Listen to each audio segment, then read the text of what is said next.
Real artists are contending with the unknown, right? And they're possessed by it. They have a personality trait, openness, that makes them do that. They can't even help it.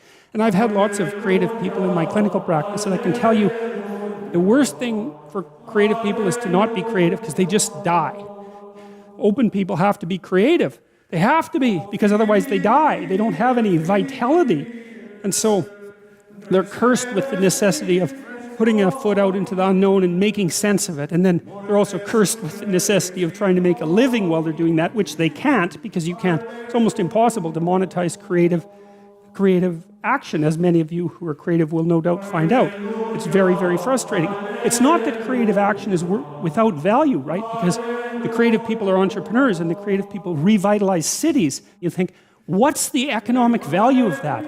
It's absolutely incalculable. And what's interesting too is that you build that beauty in, and then the farther away you get from it in time, the more valuable it becomes, right? Instead of decaying, it has exactly the opposite effect.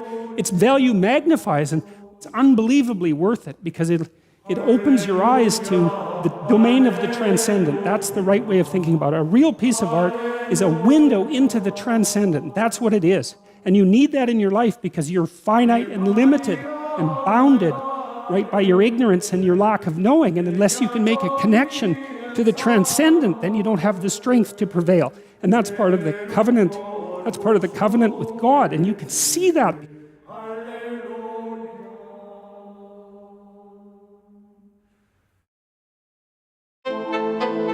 Fell asleep on dirt road. Woke up the next morning from school on dirt road. Everything was amazing. God, 17 months for love. Okay. Hold your head up, young one. Little son, hold your head up.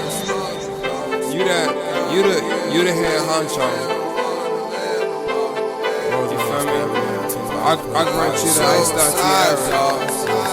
Don't let no bitch touch that shit, man. Don't let no bitch even look at you, nigga. You feel me?